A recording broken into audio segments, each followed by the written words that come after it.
Welcome to Don't Blame Mondaze, a Better Me podcast. Hey, I'm Lisa McClendon, and I'm so glad you're here. This is episode 2, and today we're talking about my strongest weakness. And I entitled my strongest weakness for this episode because it reminded me of when I took this stage, my first big stage performance, if you will. I was probably about 12, 13 maybe, and my mom entered me into a gospel star search, and the story goes like this.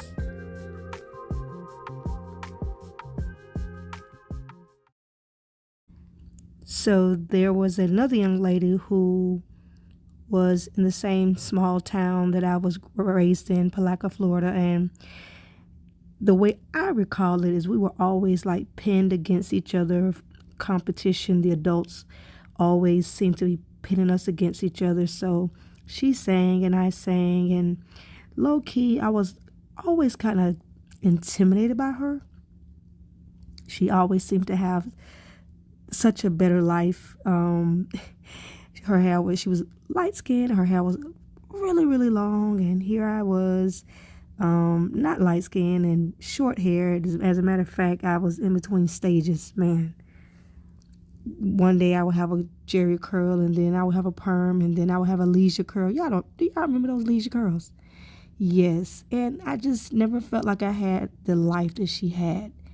And listen, to top it all off, she had the big Barbie dream house. Do y'all remember the big Barbie dream house? When Ken and Barbie had the 2-story house with the Corvette? Listen, y'all, she had all of that. And I had none of that. You come in from a long day at work, and you don't want to see anybody or go anywhere. So you light a candle, you pour yourself a cup of tea, and now you just want to sit and enjoy the mood. My new single, Lisa McClendon, Mood, now available on all platforms. It's a mood. But anyway, they would pin us against each other, and I had always felt intimidated by her. And she could sing. She had a beautiful voice. And again, like I was saying, my mom put me in this gospel star search, and I was excited to be in it. I always loved to sing. And the day came for the gospel star search, and I got backstage, and guess who was my competition? Yeah. I was competing against the young woman who I was already very much so intimidated by. And my mom was encouraging me. I had already had a vocal coach, a performance coach who had always been training me for quite some time, and the time had come. And so it was time to go on stage, and they rolled the curtain back, and I sang my heart out. I did what I had been practicing to do. And then she sang. I don't remember what she sang, but I remember singing My Strongest Weakness Is You by the Truthettes. And fast forward, we got to who was the winner. And guess who won? I won, y'all. I still laugh about that. I actually won. And you're talking about there was history with this girl. She would antagonize me as a kid. She would talk about my voice and say how awful I sound in front of other girls in the locker room and just all kind of stuff. And I won against the one person I was intimidated by. I won that gospel star search. And I'll never forget that story, but that was one of my defining moments. One of the things that happened in my life around music that let me know that I was built to do it. I was built to do music. And I've been singing ever since. But today, this is a different type of my strongest weakness. We're talking about being okay with not being okay sometimes. Being okay with not being the strong person, being the strong one. It's definitely is something that I deal with. Not quite showing how or to who my weak times, because we all have weak times, always put on a smile, best foot forward. Feels kind of weird when someone says how you're doing and you really feel like crap, but you say, I'm doing great. As I would say, I'm doing amazing. But are you really? Are you really doing amazing? Are you really doing great? And sometimes it's kind of hard to answer that question, especially when you don't want to bring everyone else down. But that's what we're going to chat about today. A friend of mine sent me a video of a discussion from an amazing speaker by the name of April Mason, and oh my, I was really just embracing the things that she was talking about. But she was sharing about how, it's a thing where when men do all of these wonderful quote unquote extra things, they're just being men, but when a woman is doing all these extra things, she's what she termed as a strong woman. And she said, I want to challenge you. I don't want to be identified as a strong woman. I prefer to be identified as a resilient woman. And I couldn't agree with her more. And here's why.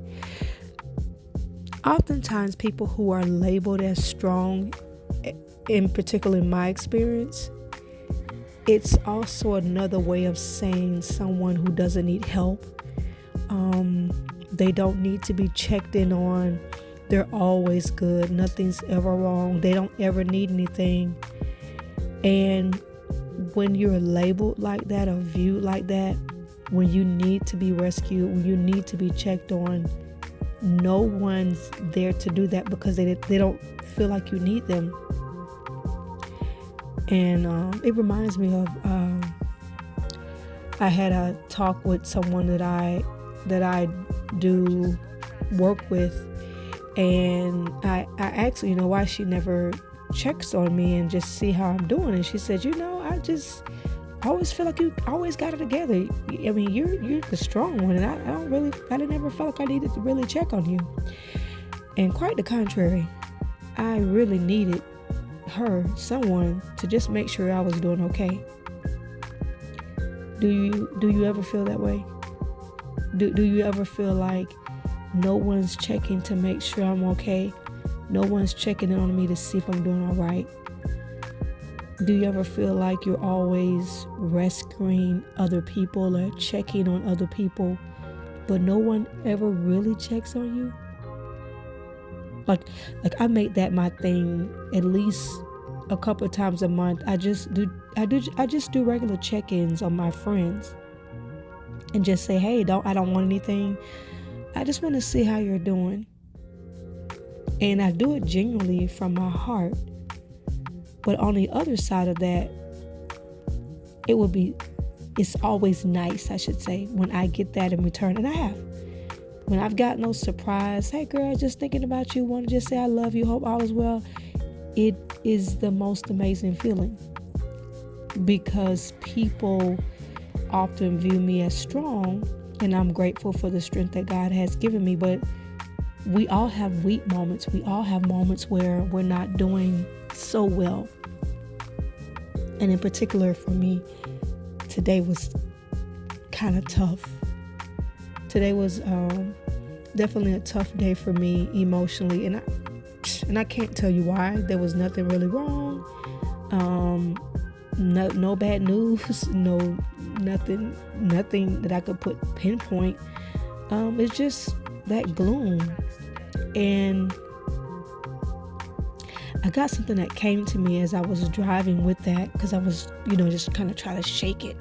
You ever been there when you're just trying to shake it and it's like nothing you can do seems to just shake it? You meditate, you pray, you call a friend, you watch something funny, but it just lingers a little longer than you want it to. And I got something that I kind of liked, and I want to share it with you.